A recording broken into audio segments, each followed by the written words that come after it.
Hello dear students, welcome back. आज देखते हैं chapter 4.1 the history of novel के last two topics, that is the key element of novel and types of novel. So आज ये chapter जो है वो कंपाइल हो जाएगा, कंप्लीट हो जाएगा और व्हाट्सएप चैनल पे हम उसके जो है वो सारी ऑब्जेक्टिव्स बेस के प्रैक्टिस करेंगे।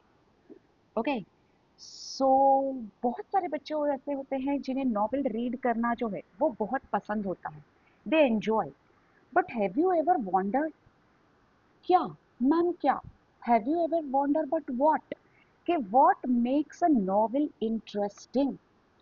क्या ऐसी चीज होती है जो नॉवेल को इंटरेस्टिंग बनाती है? Why do some novels become famous? कुछ नॉवेल्स जो होती है क्यों एकदम रातों रात फेमस बनती है? And what are the different types of novel, और क्या डिफरेंट टाइप्स ऑफ नॉवेल होती है? तो आज का कंसेप्ट जो है वो ये है। बट उस कंसेप्ट से जाने से पहले एक पैराग्राफ हमारे टेक्स्ट बुक में दिया है, व्हाट इज नॉवेला। तो नॉवेला जो है वो एक रिटन स्टोरी होती है, एक मिडिल ऑफ द प्रोज होता है, क्रिएटिव नैरेटिव होता है। मतलब बहुत बड़ा नहीं होता, फुल लेंथ नॉवल नॉवल की तरह बहुत बड़ा नहीं होता, और जो है वो शॉर्ट स्टोरीज जो होती है उससे थोड़ा लेंदी होता है, थोड़ा लॉन्गर होता है। और ये भी वर्ड जो है वो ओरिजिनेटेड आया है इटालियन वर्ड से, नॉवेली। सो इसके कोर कंसेप्ट अगर आप देखने जाए तो for a story to be novella it must follow this precise rules. तो एक वेल स्ट्रक्चर होता है, we completely well structure, as I told कि नॉवेल जितना एकदम बड़ा एकदम लेंदी नहीं होता, जर्नल्स होते हैं नॉवेल्स होते हैं इतना लेंदी नहीं होता, बट यस ये एक वेल स्ट्रक्चर होता है। मतलब उसके प्लॉट्स जो बताए हैं वो एकदम बहुत ही अच्छे से ऑर्गेनाइज किए होते हैं। आपको कहीं भी ऐसा नहीं लगेगा कि हाँ यहाँ पर कुछ छूट रहा है, यहाँ पर कुछ गलत बताया है। सो ये जो है वैसा नहीं होता। Then tone, the mood of the story is usually satiric, that is humour होता है, मॉक होता है, क्रिटिसाइजेशन होता है, एंड अलॉन्ग विद दैट कुछ रियलिस्टिक भी होते हैं। राइट, सो ये चीज होती है। इसमें जो है it focuses on a single incident और इशू। जैसे आपने 11th में ड्रामा पढ़ा होगा 4.2 the rise of the moon, वो एक सिंगल प्लॉट के ऊपर है, बट वो पूरा डीपली बताता है। कहीं से आपको पढ़ने से ये नहीं लगेगा कि हाँ ये चीज कहीं मिस हुई है या ये चीज, तो कोई भी सिंगल इंसिडेंट या इशू पर बताता है। इसके कुछ लिमिटेड कैरेक्टर्स होते हैं, जैसे 1 या 2, जैसे अभी मैंने बोला the rising of the moon 4.2 drama जो आपने पढ़ा होगा, राइट, जिसको वन एक्ट प्ले बोला गया है। और सिंगल सेटिंग होता है, उसमें भी आपने लोकेशन देखा होगा, सेटिंग देखा होगा, तो वो सिंगल होता है। राइट, सो नाउ ये टेक्स्ट बुक में जो है आपको नीचे कुछ नेम दिए हैं वो आपको पढ़ना है, because it may be come as a fill in the blanks, match the column, और वट एवर इट इज जो बोर्ड के ऊपर डिपेंड रहेगा। क्योंकि कुछ पर्टिकुलर बोल नहीं सकते कि हाँ बोर्ड यही पूछेगा, जो बोर्ड के ऊपर डिपेंड रहेगा जो उस हिसाब से वो क्वेश्चन बनाएंगे। मतलब ये आपको पढ़ना है, ये टेक्स्ट बुक के एग्जाम्पल जो बोर्ड ने दिए हैं। Now the 6 elements of drama. So as I told कि अभी जो मैंने क्वेश्चन पूछा आपको कि what makes novel interesting, why do some novels become famous, and what are the different types of novel, ये जो हमारा types of novel last question है। Right, so every novel is a story. कोई भी novel पढ़ोगे उसके पीछे कोई ना कोई एक स्टोरी होगी, कोई रियलिस्टिक स्टोरी होगी, कोई इमेजिनेटिव भी होगी। दूसरा, the difference is only the way the story is written. But difference क्या होगा कि किस हिसाब से उस नॉवेल को प्रेजेंट किया गया है, किस हिसाब से वो नॉवेल को लिखा गया है। सो चलो आज हम सीक्वेंस वाइज सारे उसके की एलिमेंट्स ऑफ नॉवेल देखते हैं। तो सबसे पहला जो है वो हमारा theme. Theme, this is the central idea, the main message और central idea of the novel. You have to underline this, is it the one part of an objective. Right, तो ये एक मेन मैसेज देता है और एक central idea होता है कि जिसमें रीडर जो है वो किसी भी एग्जाम्पल अभी ले लो, किसी भी टॉपिक के ऊपर जो है वो हमें कोई भी मैसेज देना चाहता होगा। पोएम 2.3 हमारे क्लास 12 की, द इंच के प्रॉक, क्या मैसेज दे रही है, जैसा करोगे वैसा आएगा। अगर वो पोयम आपके कॉलेज में चली हो तो आपको पता होगा। अगर आप गुड डेट्स करोगे तो गुड डेट्स आएगा, अगर आप बैड डेट्स करोगे तो बैड डेट्स आएगा। वो रिटर्न में आता ही है, life is a circle, right. कोई बच सकता नहीं है और ना कोई बचेगा। सो मैसेज देता है, ये एक सेंट्रल आइडिया होता है। तो कोई कोई नॉवेल्स जो फ्रेंडशिप पर होते हैं, लव पर होते हैं, पेट्रोइटिज्म पर होते हैं, देशभक्ति पर, सेक्रीफाइस पे होते हैं, एक्सेट्रा एक्सेट्रा। तो इजी वे में उसको कैसे ध्यान रखें? Theme, main message of the novel या स्टोरी। थीम का simple word, main message of the novel, central idea of the novel. Second चलते हैं plot, is a story line of the novel. It is a series event that happens in the book, right. क्या cause क्या effect था। अगर आज कोई novel से, अगर मान लो कि आज आप अपनी कॉलेज में कोई ड्रामा परफॉर्म कर रहे हो नॉवेल का कुछ पार्ट उठा के, तो आपको सीक्वेंस वाइज रखना पड़ेगा, क्योंकि सामने बैठ के अगर ऑडियंस देख रहे हैं उनको लगना चाहिए कि ये एक चीज से कनेक्टेड है, जैसे माला कनेक्टेड होती है, राइट। सो इस वजह से प्लॉट। सो प्लॉट हमें क्या बताता है? व्हाट हैपेंस, हाउ हैपेंस, क्या हुआ, कैसे हुआ, और इसके बाद क्या होगा, what happens next. So plot, simple में plot connects all the events in a logical sequence. सारे इवेंट्स जो जो भी कुछ होता है उसको सीक्वेंस वाइज कनेक्ट करता है, राइट। उसको जो है वो सारा का सारा एकदम सीक्वेंस वाइज, ऐसा नहीं है कि कुछ सीन आपने यहाँ से उठा लिया, इसको जोड़ जाड़ के यहाँ से जोड़ दिया और ये बता दिया, ऐसा होता नहीं है। इसलिए नॉवेल्स के ये 6 मेन इंपॉर्टेंट एलिमेंट्स होते हैं जो नॉवेल को सक्सेस बनाता है। तो अगर आप फ्यूचर में कोई चीज लिख रहे हो, ऑथर बनने का अगर कोई बच्चा सोच रहा है, कोई अपनी बुक पब्लिश करने का सोच रहा है, you need to maintain, you need to work on this elements. तो simple is the definition, plot, sequence of event in a story और इन अ नॉवेल। थीम क्या था हमारा एक टाइम? मेन मैसेज या सेंट्रल आइडिया। सेंट्रल आइडिया हमें याद रखना है क्योंकि हमारे टेक्स्ट बुक में सेंट्रल आइडिया दिया है। So theme equal to central idea of the novel और a story, and plot equals to sequence of event in a story, right। अभी चलते हैं हमारे थर्ड, कैरेक्टर्स पर। So characters are the people in the novel. Characters कौन है, right. जैसे movie देखने जाते तो भाई हीरो हीरोइन कौन है? ये तो मेरा फेवरेट वाला हीरो है जिसके ऊपर मूवी आ रही है, मेरी फेवरेट हीरोइन है जिसके ऊपर आ रही है। They perform actions and move story forward, right. Plot, theme बना ली, हम ये मैसेज देंगे। प्लॉट भी आपका तैयार हो गया, सीक्वेंस, राइट। जैसे अभी आपने लेटेस्ट सीरीज देखी होगी द टाइटन, क्लियर। तो ये पूरा सीक्वेंस वाइज चलता है। सो कैरेक्टर में भी हीरो हीरोइन विलन फ्रेंड्स, जो अपने हमने 11th में पढ़ा था, एंटागोनिस्ट एंड प्रोटागोनिस्ट। प्रोटागोनिस्ट जब हीरो होता है, एंटागोनिस्ट क्या है, जब विलन होता है। सो कैरेक्टर्स, सिंपल वे में फटाफट याद रखने का ट्रिक देखते हैं, people in the story. Characters क्या होता है? People in the story. But हमें ध्यान रखना है कि इसमें दो टाइप के होते हैं, एक होता है प्रोटोगोनिस्ट और दूसरा होता है एंटागोनिस्ट। तो दो कैरेक्टर्स होते हैं। तो हमने पहला देखा थीम, सेंट्रल आइडिया हमारा क्या होगा, दूसरा होगा हमारा प्लॉट, सीक्वेंस, जो हम जब भी हम नॉवेल लिखेंगे इस पर काम करेंगे। थर्ड देखेंगे, थर्ड देख लिया हमने हमारा कैरेक्टर। फोर्थ चलते हैं सेटिंग पर। Setting means the time and place where the story happens. जैसे अभी मैंने आपको बताया, राइट, कि सीरीज द टाइटन उस वक्त कंपनी कैसे आई थी, उस वक्त का बॉम्बे क्या था। अगर हम किसी और किसी बहुत पीछे की लाइफ पर बता रहे, तो अगर मान लो कि टाइटन की स्टोरी अच्छी थी, उसका मैसेज अच्छा था, राइट, एक्टर्स भी बहुत अच्छे थे उसमें, प्लॉट भी बहुत अच्छा था, पर उसका सेटिंग अभी लेटेस्ट वाला बॉम्बे बताया है। तो वुड यू बिलीव कि यार इतने साल पहले जब टाइटन कंपनी आई थी तब तो बॉम्बे कुछ अलग ही था। तब इतना डेवलपमेंट तो था ही नहीं, फिर भी उन्होंने कैसे किया? तो setting also plays a very important time. तो setting is what, this is the background, it includes the time, कि टाइम एंड द प्लेस, कहाँ पर हुआ था ये स्टोरी, कहाँ हुई थी, where does the story happens, when does the story happen, कब और कहाँ हुई थी, राइट? तो setting, time and place of the story, simple to remember. फिर बाद में क्विक रिविजन करेंगे।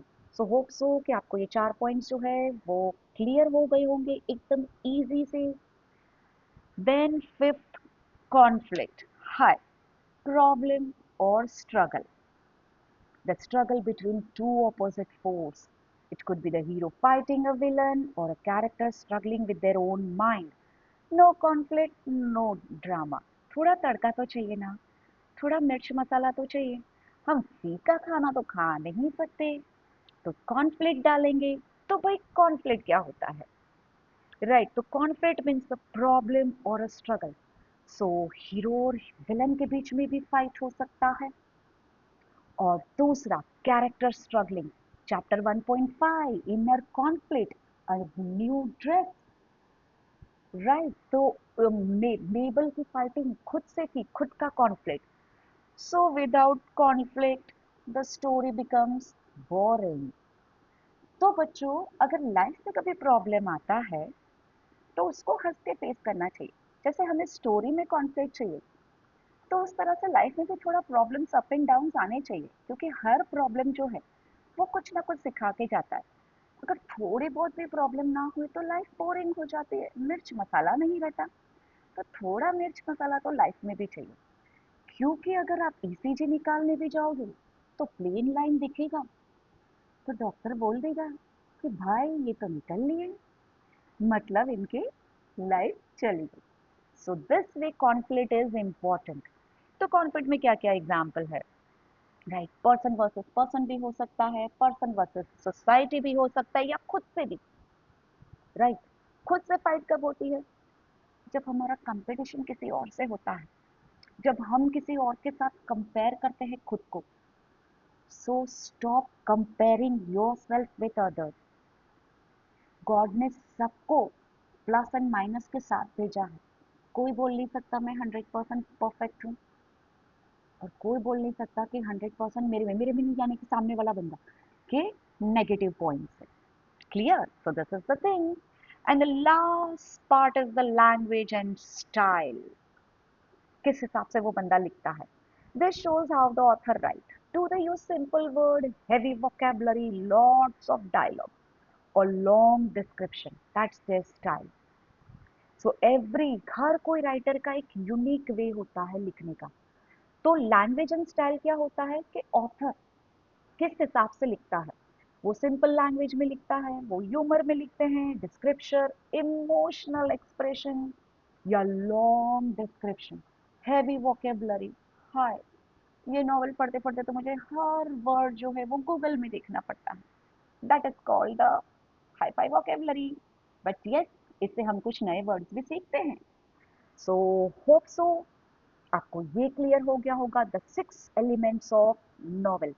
सो सबसे पहला, चलो जल्दी फटाफट फटाफट एक बार और रिवाइज करते हैं, ताकि रिवीजन भी हमारा साइड बाय साइड हो जाए, राइट? सो पहला, थीम। थीम मीन्स के सेंट्रल आइडिया और the main message. Second, plot.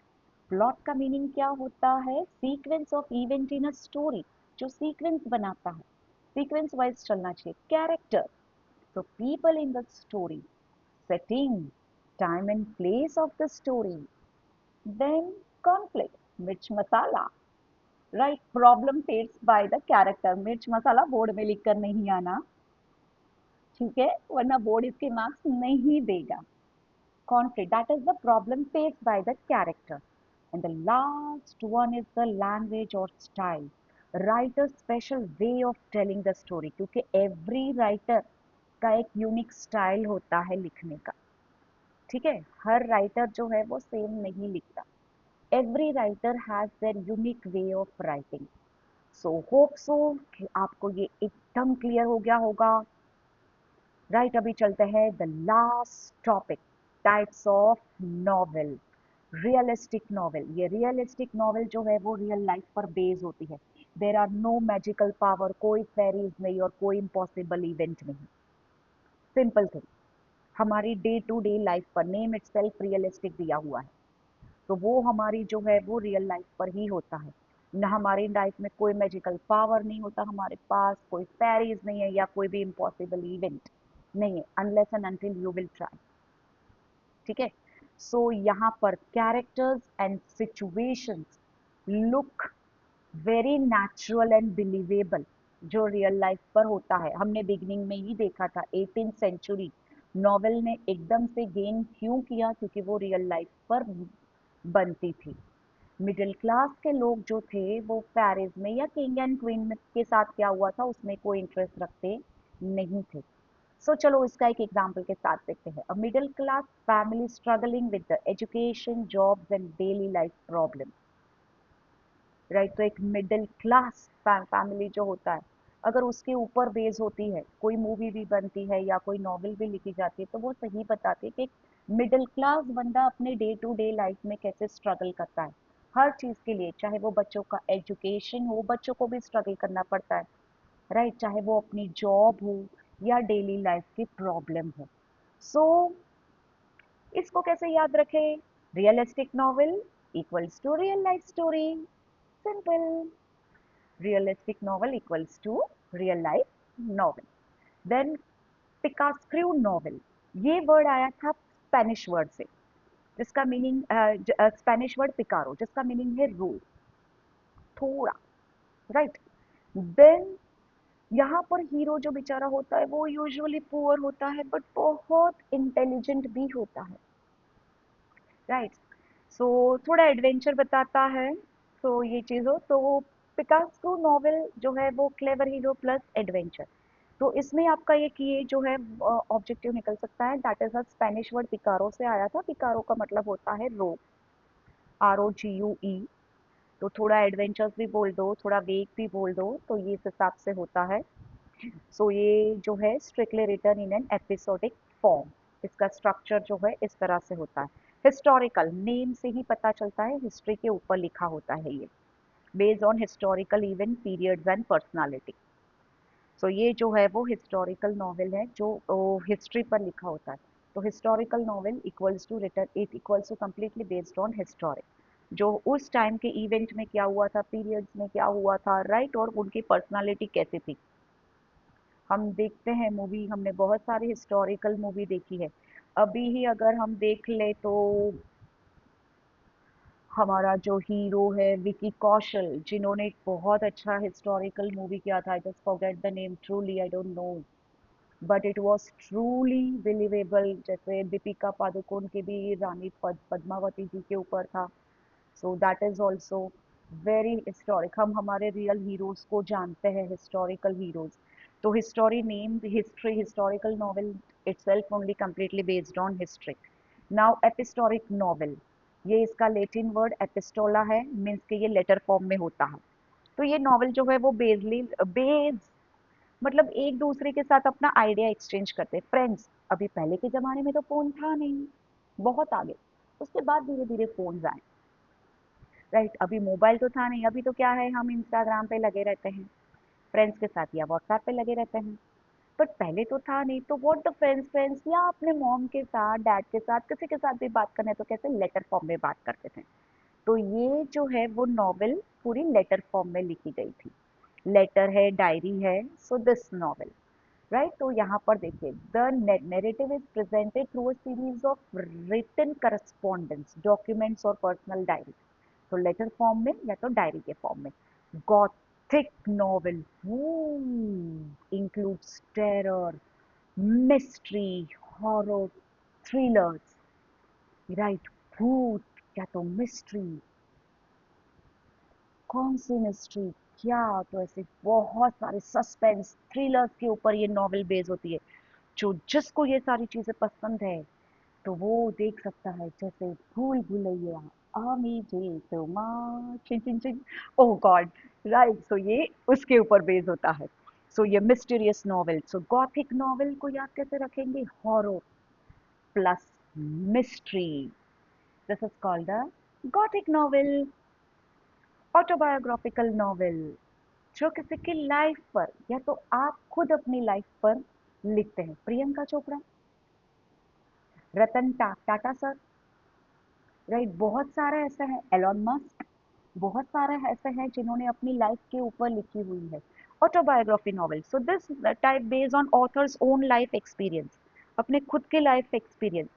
तो उनका चाइल्डहुड कैसे रहा, जैसे हमारा चैप्टर 1.8, जो वो बहुत सुपर चैप्टर है, जब आप पढ़ेंगे तब, द ब्यूटिफुल चैप्टर, हमारे इंग्लिश का chapter 1.8, right. So that is an autobiographical novel. Autobiographical novel मतलब माय लाइफ स्टोरी, तो वो होता है एलो एलोगोरिकल नॉवल। तो इसके दो मीनिंग होते हैं, one meaning is simple and visible, and other meaning is hidden and symbolic. जैसे यहाँ पर मैंने लिखा हुआ है more than one level of meaning. तो एक जो होता है सिंपल एंड विजिबल जो दिखता है, और दूसरा हिडन एंड सिंबॉलिक, मतलब ऊपर से कुछ और अंदर से कुछ और। ये क्या हुआ रे, right. So character and event represent deeper ideas, right. So इसके आइडियाज डीपर होते हैं।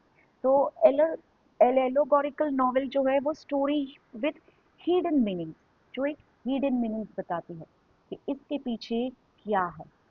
नेक्स्ट आया यूटोपियन एंड डायस्टोपियन। यूटोपियन जो है भाई, वो एक इमेजिनरी कम्युनिटी है, सोसाइटी प्रोजेस करता है। तो सिंपल में बोलो, परफेक्ट वर्ल्ड, राइट, एकदम परफेक्ट, एक सपना जैसे देख रहे हैं, जहाँ पर सब चीज अच्छी अच्छी है, एवरीथिंग इज पीसफुल ऑर्गेनाइज, कुछ भी गलत नहीं हो रहा, सब खुश, एक खुशी वाली दुनिया, खुशी यानी कि मैं, राइट। सो दैट एक वो वाली दुनिया जहाँ पर everything was perfect and everything was organise, peaceful. जैसे एग्जाम्पल, अ कंट्री है जहाँ पर ना कोई क्राइम है, ना कोई पॉवर्टी है, ना कोई इनइक्वालिटी है। तो ये चीज। दूसरा, उसी का डायस्टोपियन, उसी का उल्टा, shows an imaginary society full of problems and suffering। तो सिंपल लैंग्वेज, यूटोपियन एक सपनों का महल, सब खुश, सब हैप्पी, पीसफुल, जहाँ हर कोई बंदा इक्वली ट्रीट होता है, ना कोई गरीब है ना कोई अमीर है, एवरीवन वाज इक्वल, और एकदम वेल स्ट्रक्चर्ड। उसी में दूसरा dystopian, society full of problem and suffering, a future world where people have no freedom. So simple language में अगर डायस्टोपियन बोला जाए तो प्रॉब्लमेटिक, प्रॉब्लम वर्ल्ड, राइट। तो अगर सिंपल लैंग्वेज में उसको बोला जाए तो उसको क्या बोलेंगे, problem. So utopian, perfect world, dystopian, problem world. Then 9 is the psychological novel, fiction that prioritizes internal mental working over physical plot action. So you treat internal life characters with the equal greater value than external events. So this type focus on the mind of the character, कि writer को क्या explore करना है, उसके thoughts, emotion, feelings and mental struggles. So this type focus on the mind of the character. तो जब वो writer लिखते हैं, चाहे वो एंटागोनिस्ट हो या प्रोटोगोनिस्ट हो, तो वो कैसे, क्या, what writer want to explore here, उसके थॉट, उसके इमोशंस, उसकी फीलिंग्स या उसकी मेंटल स्ट्रगल। जैसे आप देख लो, a student dealing with stress and self doubt before exam. हाय, पूरे साल तो मस्ती करेंगे, पर जैसे जैसे टाइम आएगा, दिसंबर आएगा, हाय अब प्रेशर आ गया, टेंशन आ गया, राइट। तो और अभी आप देख लो बेचारे 10th और 12th के बच्चे, जैसे मेरे CA CS के बच्चे हैं, हमेशा बेचारे टेंस में रहते हैं, राइट। तो ये चीज होता है। तो student dealing with the stress and the self doubt before exam. तो साइकोलॉजिकल नॉवेल का मीनिंग, सिंपल मीनिंग अगर इजी ट्रिक बताऊं तो, mind and emotions. Now, stream of consciousness, phrase coined by the William James in his treatise Principle of Psychology in 1980. ये जो एक phrase उन्होंने coin किया था, this type of present continuous flow of thoughts in a character's mind, the thoughts move naturally from one idea to another. Continuously किसी के mind में जो है कुछ ना कुछ जो है चलता रहता है। वो जब आप चैप्टर 1.5 पढ़ेंगे, द न्यू ड्रेस, तब आपको पता लगेगा, right? Person remembering his childhood days, school days, dreaming, future plans, everything. तो simple trick, stream of consciousness, flow of thought, continuously mind में कुछ ना कुछ चलता ही रहता है। That is called the stream of consciousness. Bildungsroman novel, ये एक जर्मन वर्ड से एक्सप्लीड हुआ है, राइट? ये एक जर्मन वर्ड है। It means the growth and development, ये बताता है ग्रोथ एंड फॉर्मेशन, यानी कि growth and development. The story flows a character from childhood to adulthood, बचपन से लेकर बड़ा होने तक, एंड तक कैसे वो एक चलता है। तो reader sees the how the character learn from life experience. आप अपने लाइफ एक्सपीरियंस से, या तो ये जो कैरेक्टर है जिसका बर्थ हुआ है आखिरी तक, उसने अपने लाइफ एक्सपीरियंस से क्या सीखा। जैसे अब विलेज बॉय जो है, एग्जाम्पल के रूप में लेते, एक विलेज बॉय, हमने वो 12th फेल, जहाँ चीट करके पढ़ा थे, और वो कैसे उसने यूपीएससी एग्जाम क्रैक किया। That is the struggle, right? That is the real life your. So journey from childhood to maturity, a simple, right, journey from childhood to maturity कैसे आती है। And the last but not the least, science fiction novel deals with the science, technology, space and the future. Imagine possibility, scientist, हमारे science के बच्चे भी आज science पढ़ रहे हैं, अभी एआई है वो कुछ और लाएंगे, राइट? तो ये कंप्लीटली साइंस का ग्रोथ कैसे होगा, ये क्या होगा, जैसे example Robert, AI, space travel, time machine. हाँ मेरे साइंस के बच्चों, टाइम मशीन ले आओ यार, हम आगे जाके भी देख सकते हैं और पीछे भी देख सकते हैं। तो ये मेरे जो भी मेरे साइंस के बच्चे देखेंगे, उनसे उनको मेरी तरफ से एक रिक्वेस्ट है, प्लीज एक टाइम मशीन ले आइए, स्पेशली इस मैम के लिए, ठीक है? सो क्या क्या साइंस का क्या होगा, तो science fiction equals to science plus imagination. So here finally we had compiled this chapter.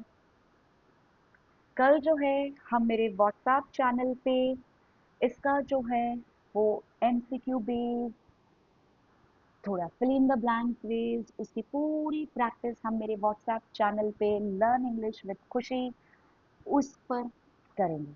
सो अगर आपको ये मेरा एक्सप्लेनेशन अच्छा लगा हो, so please share to my channel, comments आप कर सकते हो, किसी भी टॉपिक में आपको क्वेरी है, ये है।